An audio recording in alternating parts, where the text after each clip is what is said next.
welcome to Waly Gisnep's Animated Classics, the podcast dedicated to reviewing each and every one of the so-called Walt Disney animated classics in chronological order to review them on their own merits, doing our best to put aside the context in which they were released and our own personal preferences and biases, and trying to assess them on their own merits to decide which ones are truly worthy of being called an animated classic, albeit in our case, a Waly Gisnep animated classic. My name is Ben, and joining me as always is my good friend Liam. Liam, which film are we looking at this time?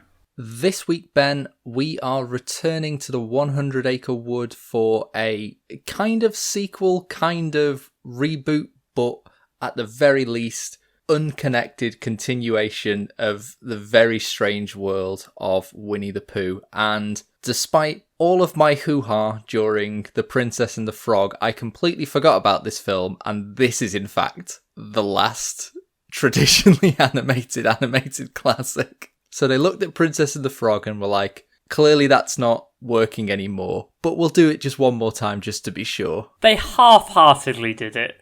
So, a couple of things on this film. The budget is way lower than you'd expect for a big budget Disney animated film. Bear in mind the budget for Tangled, which is the previous film, was $260 million. The estimated budget for this is $30 million. And this film shows as being an hour and 9 minutes on Disney+, which sounds fine until you realise, and I'm not exaggerating, the end credits are more than 15 minutes long. This film is barely longer than Dumbo, but still somehow managed to justify a cinematic release. Yeah, it's completely bizarre to me that this is an animated classic. If it were released today, it has both the budget and frankly like the kind of format of a VOD release. And if this was released before Tangled, and they were like, look, we really want Tangled to be the 50th, so we'll just include another Winnie the Pooh, I'd understand it. But the fact that this is a cinematically released animated classic is mind-boggling to me.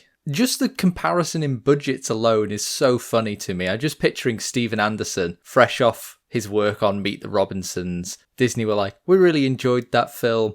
No one else seemed to, but you looked like you were having a nice time and we'd like you to do something else. Would you like to revisit Winnie the Pooh? And he's like, yeah, sure. How much money have I got for it? And they're like, 20 quid.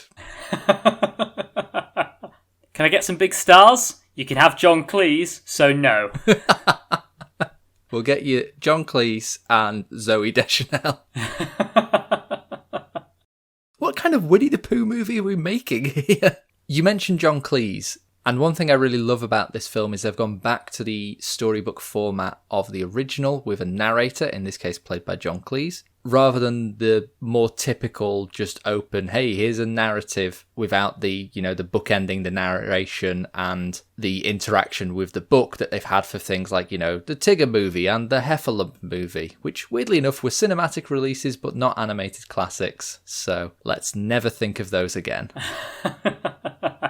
My first note on this film, quite simply, is I think however you feel about the first film, you'll basically feel about this one as well. Because they are very, very similar films. And you said it's sort of a sequel/reboot. And in some ways, Winnie the Pooh's ideal for this because they are just a collection of short, meandering stories that sort of vaguely interconnect and have a sort of vague continuity, which obviously really, really suits this. Obviously, the cast have all been replaced because 40 plus years have passed and they've all died. But for the most part, it's the same film, really. Well, you say the cast has been replaced. You've got to remember that this is very much a living franchise at this point. There has been Winnie the Pooh media on and off since Disney brought the character under their kind of umbrella. And I think, as we've mentioned before, since the late 80s, Winnie the Pooh and Tigger have both been voiced by Jim Cummings, and Jim Cummings is back here. So that has continued. Similarly with Piglet. Piglet was voiced by John Fiedler right the way through to his death around 2005. And the person who took over very much did, a Kermit the Frog Muppet situation where they're doing an impression, much like Jim Cummings was for Sterling Holloway. So Jim Cummings and Travis Oates as Piglet have both been involved in this series for a while now, and they're back, but then the rest of the cast is completely new. And it feels very much like a James Earl Jones in the live action Lion King situation, where it's like, why did you bring back one member of cast when it's all voices rather than just completely reinvent it? And I get, they say, oh, well, Winnie the Pooh is iconic, has a very distinct voice. We need that voice. Even if we brought someone new in, they'd only end up doing an impression of Jim Cummings' impression of Sterling Holloway. But then the rest of the cast are just allowed kind of free reign with these characters, and I think they're some of the best voice performances in this film. Particularly, Bud Luckey as Eeyore is amazing. If you're not familiar, Bud Luckey is an animator, I think mostly working with Pixar. I know you're particularly fond of the short that he wrote, animated, and narrated, basically all by himself, Boundin'. Yeah, when pushed, I normally say it's my favourite Pixar short, certainly in the top 3. Can we just talk about No, we'll get to Boundin' when we do Pixar, damn it. But yeah, on top of that, we've got Tom Kenny back again. I know he's a prolific voice actor, but it's mostly in TV work. Like, to see him working with Disney is fantastic. So Tom Kenny as Rabbit, Craig Ferguson doing his English gentleman for Owl, I absolutely love. Yeah, I'd have to agree that both Eeyore and Owl, they really add something to this film. Not that I disliked the original performances, but I think these are more energetic. And bizarrely, I think Jim Cummings almost plays Tigger with slightly less energy, and I find Tigger slightly more bearable. Yeah, it's just an odd thing that I've really got to point out, is just that all of these characters have kind of really been reinvented. They're all very, very distinct from previous incarnations because of the voice performance brought to them. Eeyore, rather than being, just morose and depressed, is quite anxious and sardonic in a way, which I quite enjoy. Rabbit is a lot more manic than he's ever been. And Owl is incredibly arrogant and stupid, which is an element I've never really felt from Owl before, to the point where he ends up being one of my favourite parts of the film. And it's just such a shame that when doing all that reinvention, where really, as I say, this is kind of a reboot, the thing holding it back from being a reboot is that continuity of Pooh, Piglet and Tigger, the kind of the trifecta of everyone's favourite characters. And it's so strange to me that those peripheral characters, in order to bring them in line, they had to be reinvented. But it seems odd with the traditional performances of those other 3. It's just a very odd thing to me. The other voice performance I just wanted to flag, we've got Kristen Anderson-Lopez voicing Kanga, who admittedly only has a few lines in this film, but she then went on to co-write the songs for Frozen, so that's a weird career shift in Disney, but good on her. All of the songs in this were written by Kristen Anderson-Lopez and her partner, both in life and writing, Robert Lopez, who are the ones that went on to write the music and lyrics for Frozen. And I think the songs are really quite good in this film. And I can sort of see how this is almost kind of like a trial run or a job interview for them, where they've had, success on Broadway and in other ventures. I think they'd worked with Disney before on a couple of the musicals, as in the Broadway musicals, not the film musicals. And so they brought them on for this sort of smaller, much lower budget project. And when it was successful and the people at Disney liked the songs, they were like, okay, we're now going to give you one of our big films. Can you write the songs for our adaptation of The Snow Queen? I can kind of see why, because my note on the songs in this film, and I don't really know how else to describe them, is they're quite Christmassy. Does that make any kind of sense? I can see what you're saying. The quality I've sort of pointed out in them is that they're very earwormy, which, Frozen is just like musical crack for children, and I can see those elements here. I watched this earlier today, and all day I've just had stuck in my head, you and honey, enjoy.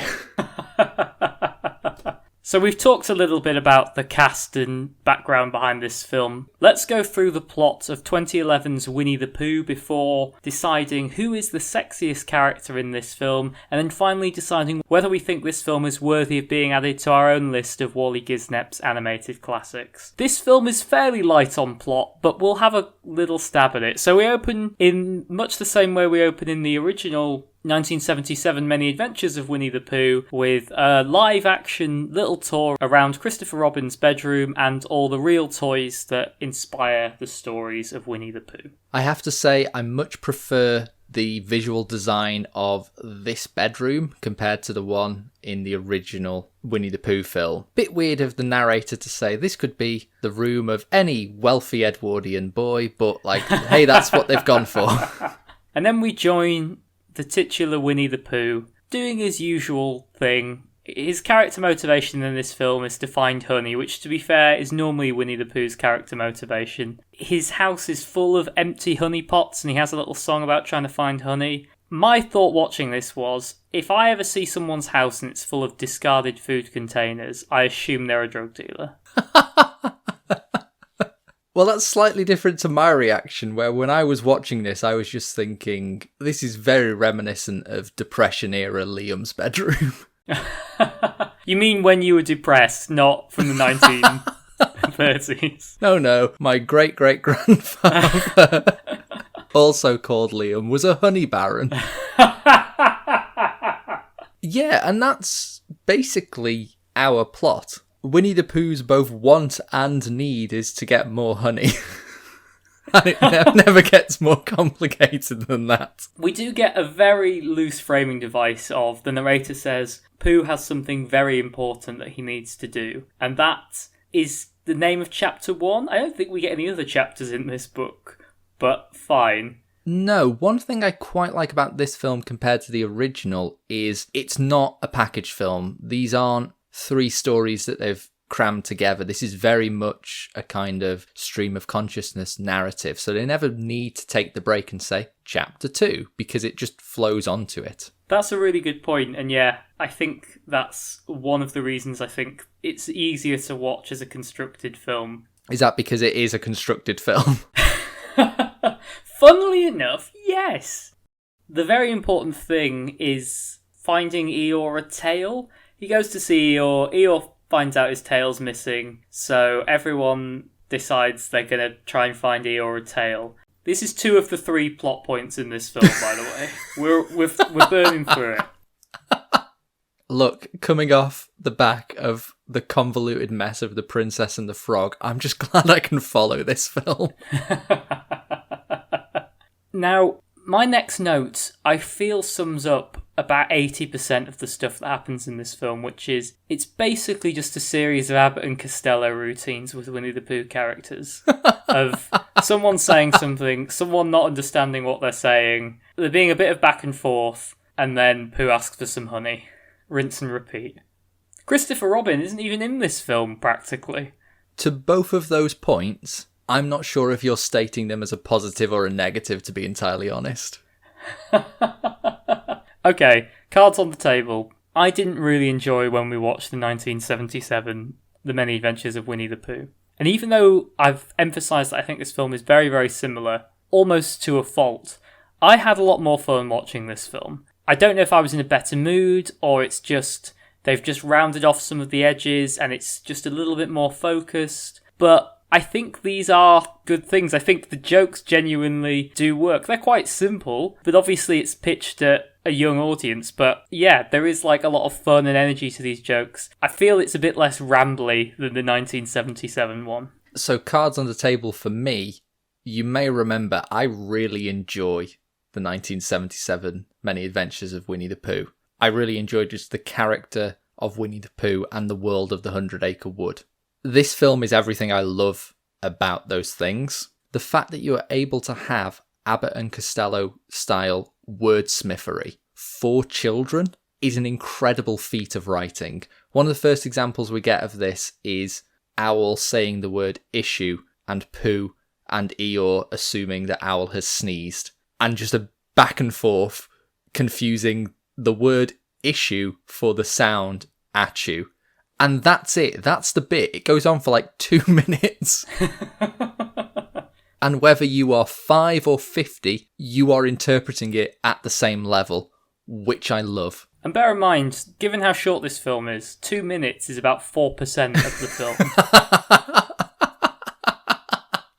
So yeah, as you mentioned, they've decided they need to find Eeyore a new tail. They're not bothered about finding the old tail. That's gone. Yeah, that's a good point, actually, because they put up missing tail signs and offer a reward, and that's kind of Owl's idea, which, is kind of what they lean into. But if you put a sign up saying, my cat's gone missing, and someone just brought you a cat, or a dog, or a baby, and we're like, it's similar, you wouldn't be like, yeah, alright, I'll give it a go. Or, even worse, a chalkboard with the word cat written on it. That would just feel sarcastic. And so, yeah, the various denizens of the 100 Acre Wood all gather together to help Eeyore and all take a stab at giving Eeyore a tail. I think there's some really nice little bits in here. I think we get, is it 4 tails? Pooh tries a cuckoo clock, which is obviously rubbish. Piglet gives Eeyore Balloon, which is one of their friends. It's not a balloon, it's specifically Balloon, the noun. On a side note, I find Balloon very endearing. Again, I'm pretty sure Balloon is from the original stories, and I find the image of Winnie the Pooh with a little red balloon very endearing. Watching it in 2021 as an adult, is it a reference to it? Because it's a single red balloon that seems to act of its own volition. Well, that's what I was going to say. It's quite unsettling in moving media. On the page, when you're reading and you're seeing pictures of, a still balloon and characters are referring to their friend Balloon, it's quite sweet. But when you just see this floating balloon, blood red, it's just very creepy. So they try these various different tales with the idea of the winner getting a pot of honey, which of course Pooh is very motivated by. Unfortunately, they don't find anything that quite meets Eeyore's very specific needs. Then this plot point is just left for a while because Pooh goes to visit Christopher Robin, who's left him a note saying he will be back soon. And Pooh, who to all intents and purposes can't read, which isn't helped by the fact that Christopher Robin can't write properly, takes the note to Owl to interpret it. Now you say it like that, Winnie the Pooh to me is like baby's first Shakespeare. It's all just comedy of errors. I thought you were going to say full of made-up words. And a surprising amount of aggression, by the way. This film has a lot of people getting hit and having fights and just getting hurt generally. I was like, this film's surprisingly violent. And yeah, Pooh, not being able to read, takes it to Owl, the one person in the 100 Acre Wood who apparently can read, which, as I alluded to earlier, he's now solved the Eeyore problem by just placing a small chalkboard on his bum and writing incorrectly the word tail, which, it's not my favourite joke in the film, that's coming up later, but it's really up there as the second, I think. Every time I see it, it breaks me. It's so meta.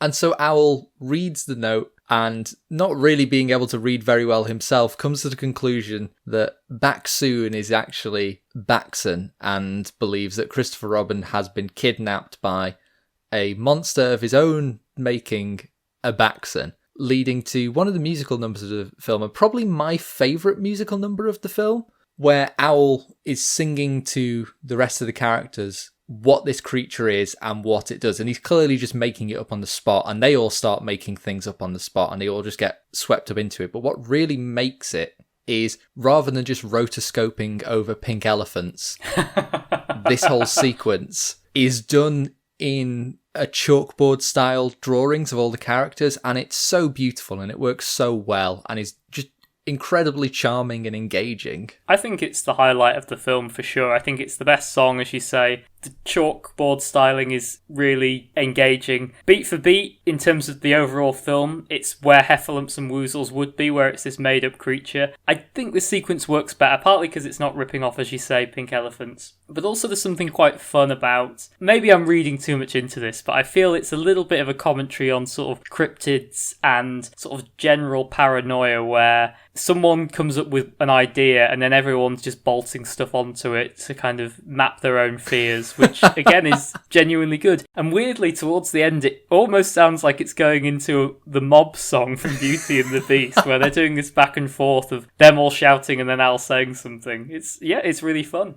Talking of people bolting on their own fears, there is a verse which is just that, where each character adds one specific thing, and there's a moment that I don't really think works on the level for a children's film. It very much feels like something for the adults, but it gets me still either way, which is just when Kanga says that the Baxen steals your youth.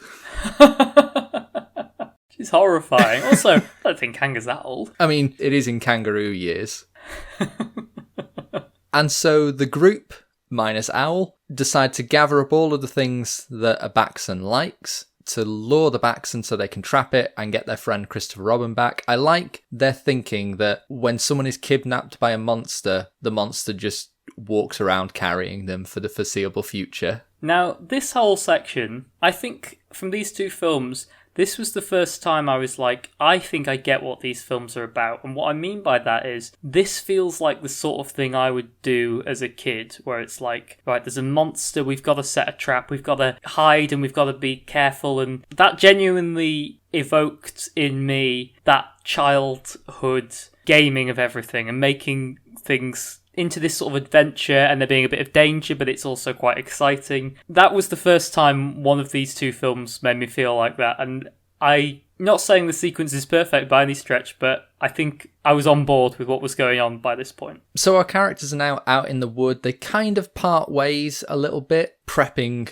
for the Baxen. We have some wonderful narration, as always, with flicking between the pages where we can see Piglet being forced to dig the hole as Pooh supervises, which is just a nice, very quick joke. Rabbit and Kanga gathering the various supplies and setting the trail. And meanwhile, Tigger interrupts because he is out hiding, trying to track down the Baxen, but he realises he would like an assistant in this task and forcefully recruits Eeyore to become Tigger 2 in probably my least favourite number of the film, because it's Tigger. Tigger does not gel with me. I don't know what it is.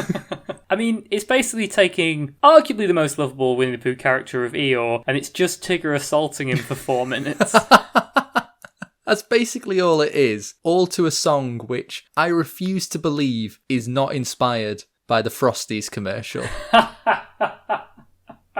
So this sequence ends with Tigger dressing up as the Baxen to kind of, I guess, goad Eeyore into fighting him, and then Eeyore quite sensibly fucks off because he's sick of this. And then it leaves Tigger wandering through the forest looking for him, and eventually tricking himself into thinking the tracks he's leaving are the tracks of the Baxen, which I think is exactly what happens in the many adventures of Winnie the Pooh, with someone finding their own tracks and deciding it's a monster. Yeah, the end of this sequence where we zoom out to see that Eeyore is hiding from Tigger under the water using a reed to breathe is just wonderful. My honest reaction was, I should start doing this to avoid people. We also have, as I said, we've got Pooh and Piglet who have dug a hole and are covering it with a picnic blanket for the Baxen to fall into, putting an empty jar of honey as the last piece of bait, I suppose, reminds Pooh that he's still incredibly hungry and would like some honey, so comes up with a plan to get some directly out of a beehive, which just results in him flinging Piglet into the beehive and then beating the beehive with Piglet in it. You're saying all this horrible stuff that Pooh does to Piglet, and I don't know if it's just in the execution, but one of the things I don't like about The Many Adventures of Winnie the Pooh is I don't really like the character of Pooh, in that he just feels like a bit of a jerk. And even though he's functionally doing the same stuff in this, he just feels like more of an idiot. Does that make sense? Yes. Like, I don't feel he's doing any of this stuff to be selfish. He just genuinely thinks this is the right thing to be doing. And for whatever reason, that makes him more lovable. And I think they also make some of the other characters a bit more extreme. So we talked about Owl being not just a smart aleck, but a smart aleck who's also stupid. And Piglet is way more unfortunate and panicky, even than before, which is saying something. They've just upped the ante with each of these characters a little bit, and I think it works really well. And they're all stupid. Yeah, they're all idiots. No character in this version of Winnie the Pooh has to suffer fools because they're all fools. Yes. Like in previous versions, I felt very sympathetic for Rabbit, thinking, how does Rabbit deal with this? Whereas Rabbit is just as much of an idiot in this one. Probably my favourite joke in this is there's a sequence where Rabbit is very militant and trying to set up all the ambushes, and he's doing these increasingly complicated hand gestures to communicate to them, and he sort of jumps out the water and does this ridiculous series of hand gestures to Pooh and Piglet, and they just wave at him because they don't understand. again, I think maybe this is why I had more fun with this one, is because I feel the focus is on being fun rather than being charming, emotionally manipulative. Yeah, like, I think that Many Adventures of Winnie the Pooh is trying to be charming, and for me it almost gets there, but I think it frequently just veers into saccharine and manipulative. Now, obviously a lot of Disney stuff is saccharine and manipulative, but I really feel I can see the strings there, whereas here I feel they're just going, let's just have a load of dumb fun. One thing you said about Pooh in particular, that he's a bit of a jerk in the original, I think you kind of hit the nail on the head when we discussed Many Adventures, in that because it was very piecemeal, they hadn't developed the character when they did that first short, and there's an element of control and intelligence to Sterling Holloway's Pooh in the very first story, where he's jabbing back at the narrator. So if that's your introduction to the character, for the rest of the film, when they are trying to be like, he's a lovable idiot, you're like, no, he's not. Whereas here, our introduction is him being woken out of bed because he refuses to get up, so the narrator tips the book. And his first thing is, I'm awake, I'm hungry, not to sort of jab back at the narrator like he did in the original. So yeah, he's just a lovable idiot here, and I think they nailed it. With the B plan turning up nothing, Pooh, now completely desperate for honey, begins to hallucinate in just a completely delirious state, which leads us to another one of our songs, Everything is Honey. Now, if your immediate thought was to think Everything is Awesome from the Lego Movie, it's nothing like that. It's a really weird sequence where it's exactly what it sounds like. Pooh's on a desert island made of honey, talking about sticky licky stuff, raises eyebrows, and there's a bit where there's multiple versions of Pooh that are made of honey, and Pooh just starts eating them, which I think is weird and creepy. Yeah, it's a strange sequence. It's probably the only musical number of the film where it feels like it's just in there because you need a number, and it's very... You have to like the character of Winnie the Pooh to enjoy the number. I can't imagine someone, kind of being forced to watch this getting much out of this sequence, whereas I think all of the others... There's maybe a bit more there. Even, I said I didn't particularly like the Tigger song. You've still got the element of you can be rooting for Eeyore during that sequence at least. Whereas this is just, hey, here's Winnie the Pooh swimming in honey, which makes me feel kind of gross. It's not a hygienic way to eat, no. Is it? Especially if you don't wear trousers. On a side note, I commented on the Many Adventures of Winnie the Pooh. There's a creepy moment where Pooh... body turns around but his head stays in place. There's a creepy moment in this where his stuffing just falls out. And I was like, I feel this was unnecessary. Eeyore's tail coming off is one thing because it's like a pin the tail on the donkey, but this is just Pooh's innards pouring out on the floor.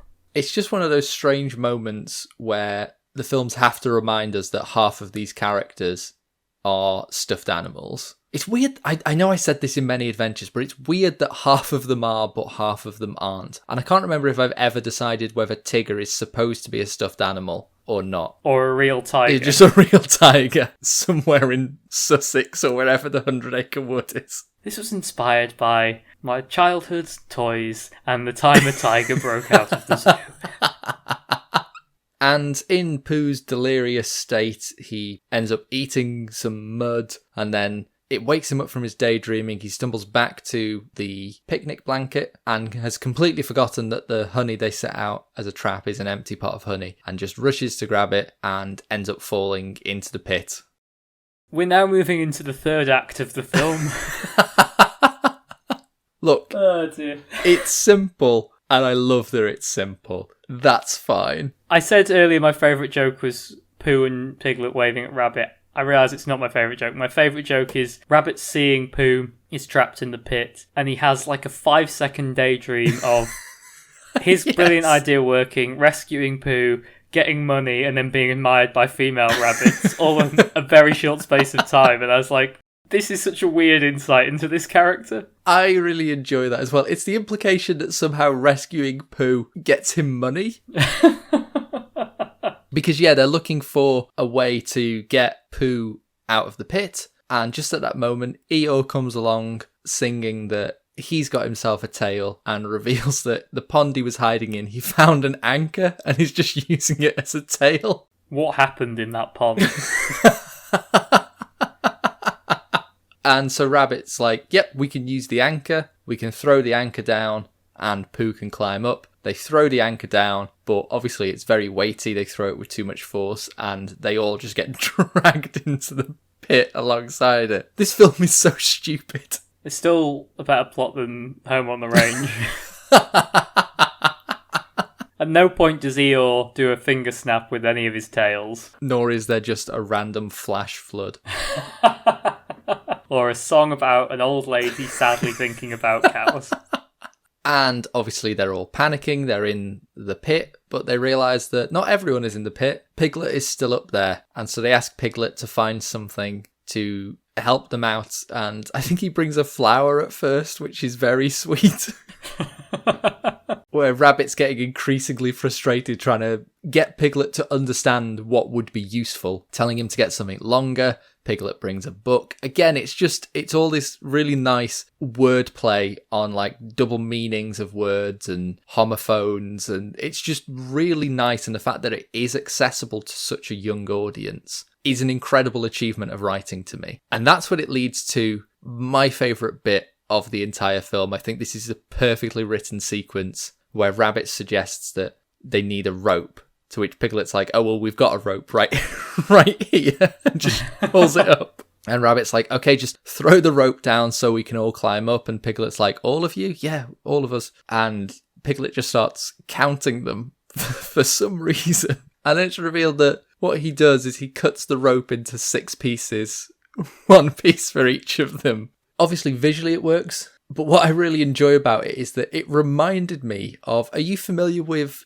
Piaget's theory of cognitive development? I don't think so. It's this idea that in the development of young children, there are certain stages at which you become aware of concepts such as length and area. One of the earliest things you become aware of is quantity. A really good example of this is you can take a child. Don't take a child. You can take your child. That's it. You can take your child and you get 3 biscuits. And you take 2 biscuits, give them 1 biscuit and say, is that fair? And that they might ask you what you mean by fair. You say, like, do we have the same biscuits? And they're like, no. And so you then take their biscuit, you break it into 2 and give them the 2 halves back and say, is that fair? And they'll count them and go, yes. It's incredibly sweet if you've ever seen it happen. It's less sweet when it's applied to social policy by major governments, but...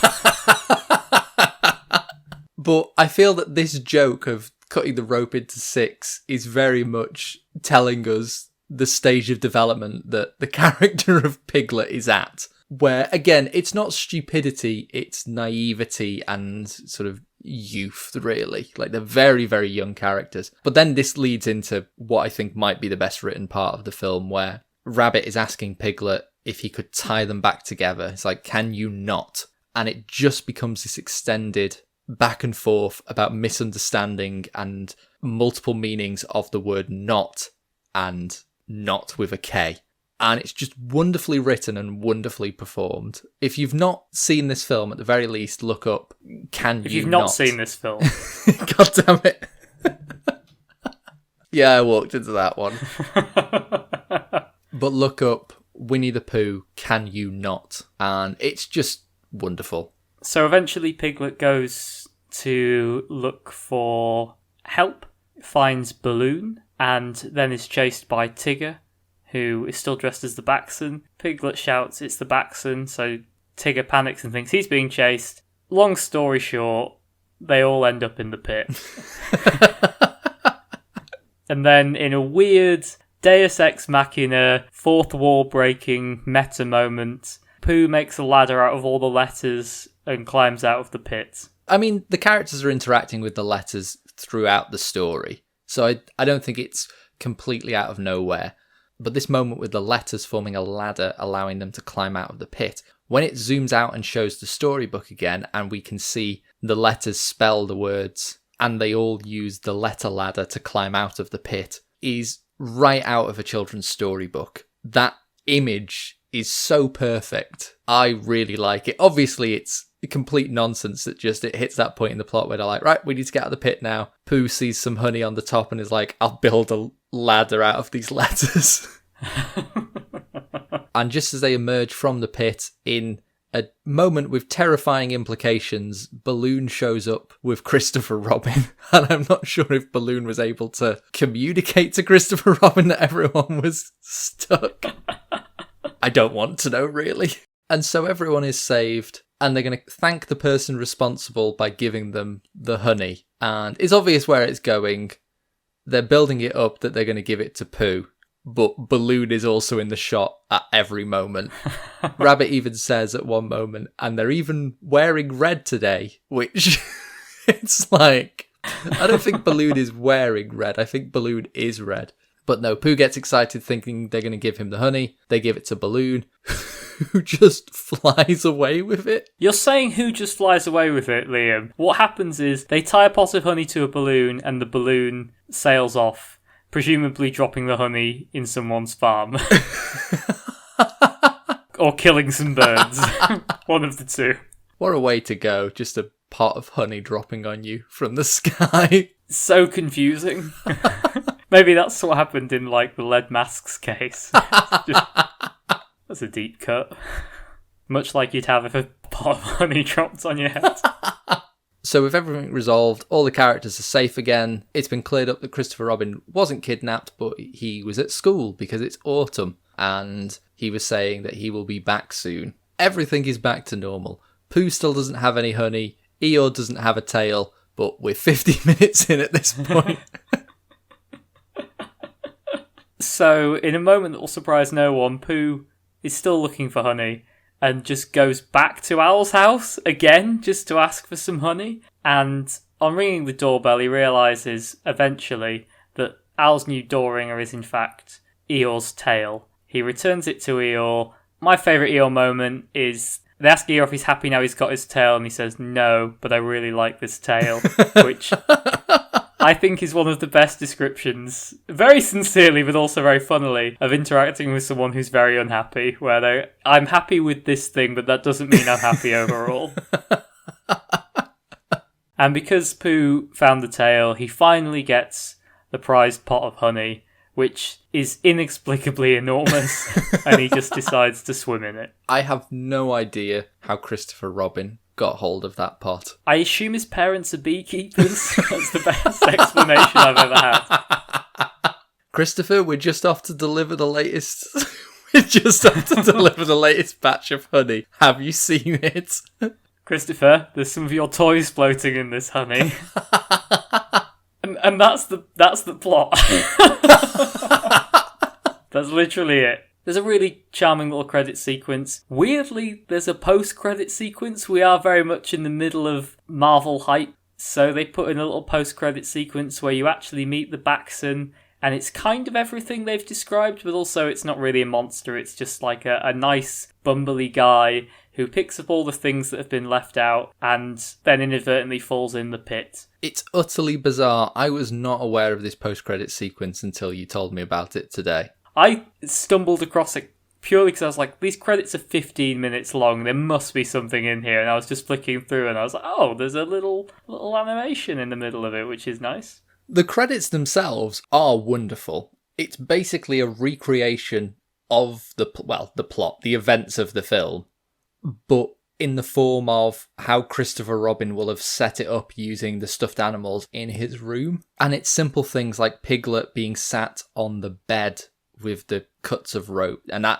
you know, in a child's mind it creates a pit, and it's wonderful. It's one of those situations where I really do just recommend just sitting back and watching and enjoying the credits rather than just having them on in the background. Like, actively watch them. It's really quite charming. So we've gone through the plots and the background of 2011's Winnie the Pooh. But before we pass final judgment and decide whether it's worthy of being a true classic, Liam, is there anything else we need to talk about regarding this film? Nope.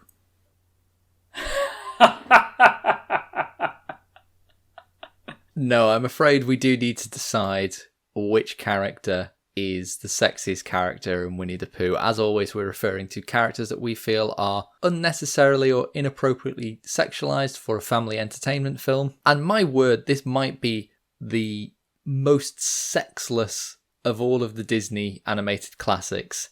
And I think that's a good thing. We really struggled doing this for the many adventures of Winnie the Pooh. If I remember correctly, we went for a sexy bee. But this film, I don't think it has any characters other than the main Winnie the Pooh characters and the Baxon. When we discussed The Princess and the Frog, I said that this segment of the show was special because it was going to be the last time we added a traditionally animated character to our list. And I think I've found a way where that can continue to be true. So Ben, who is the sexiest character in Winnie the Pooh? And why is it the disembodied voice of Zooey Deschanel? I feel that's a Get Out, even though I would definitely vote for that.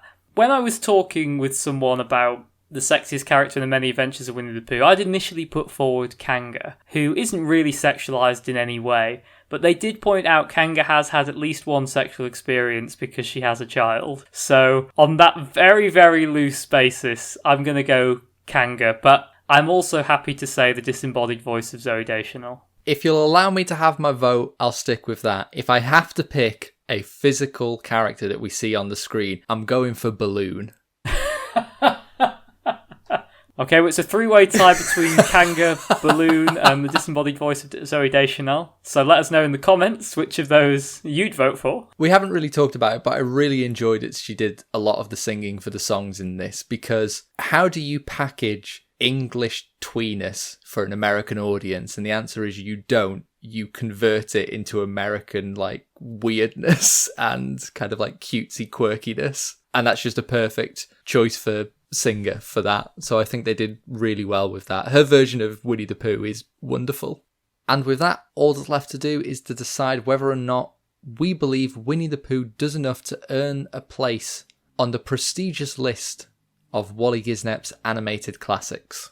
But first, we must retrieve the scroll from deep in the 100-acre wood, past Owl's house, and hidden safely at the back of Mr. Sanders' house himself, where Pooh lives.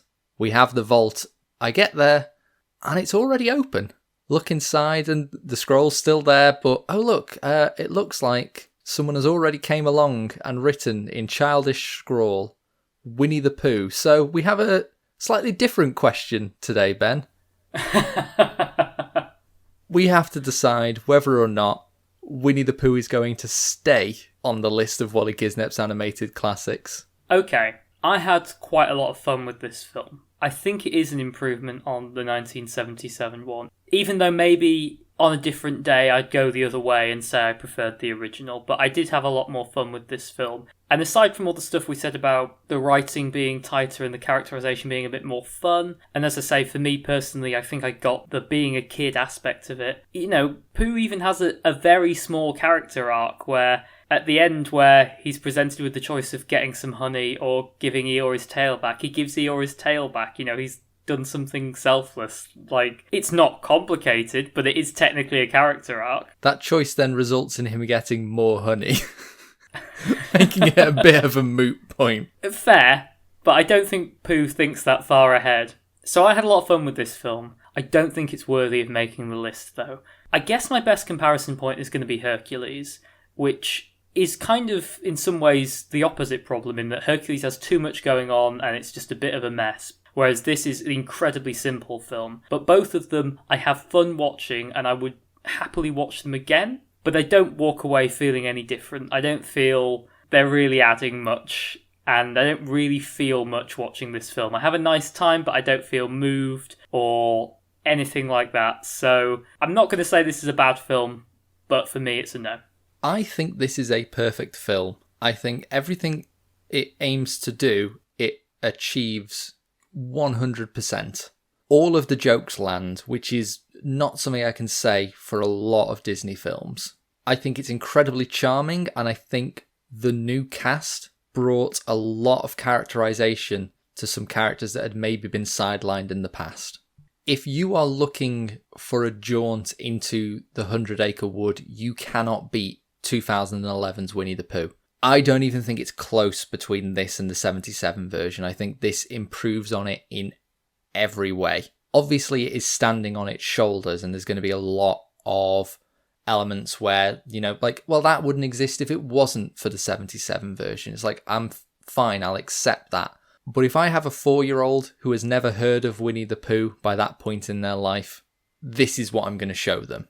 And that 4-year-old will enjoy the film in exactly the same way that I am enjoying the film, which is an incredible achievement. All of that said, this shouldn't really be an animated classic. Now that Disney Plus is a thing, I don't think we'll ever see another cinematically released Winnie the Pooh film. I think they're just going to be straight to Disney Plus, which is absolutely fine. It's bizarre to me that this was released in that way. I don't think we'll ever see something like it again. Certainly not in a world where Luca comes straight to Disney Plus. The idea of this getting a cinematic release is insane. I'm really torn. I mean, I love both of these films, and I wanted to put the original on the list. In some ways, I want to put this on the list, but it just doesn't feel like it belongs. It's perfect at what it does, but what it does is not a Waly Gisnep animated classic. Okay, Liam, let me put it to you this way. If you think the original deserved to go on the list, and this is an improvement in every way, surely this must get your vote to go on the list. Well, I think I'd rather just change my mind that the original shouldn't be nominated. Are you having the same rescuer's remorse that I have? I think so, yeah. I'm going to say no.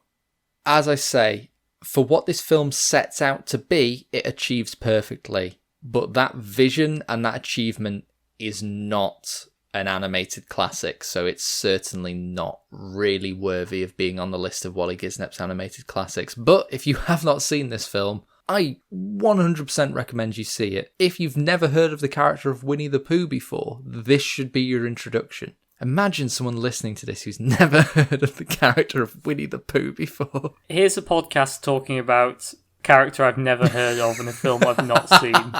I'm going to listen to it in its entirety. I think you've summed it up perfectly there. That's kind of how I feel about even something as early as Snow White. I think what it's trying to do, it does perfectly, but that doesn't necessarily mean it's worthy of being called a classic in terms of what we're looking at, in terms of a holistic film that delivers on everything a film and an animated classic should be. But, of course, those are just our opinions. Do you think Winnie the Pooh from 2011 is worthy of being called a true animated classic? Do you prefer it to the 1977 version like myself and Liam, or do you prefer the charm of the original? As always, we're very keen to hear your opinions on both this film, the original, whether you think it's worthy of being called an animated classic, and of course, who you think the sexiest character is. As always, thank you so much for listening to Waly Gisnep's Animated Classics, which is available on SoundCloud, Spotify, a selection of podcast hosting platforms, and a special enhanced version on YouTube, where we also put on memes, edits, discussions, analysis, interviews, and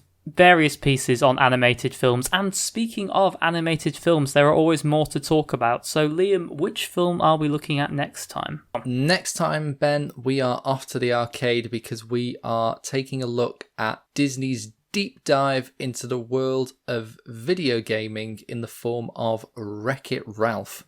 So if you are watching along with us, be sure to check that out before next time. And with that, all that's left to say is thank you very much for listening. We really do appreciate it. And remember to join us next time for Waly Gisnep's Animated Classics.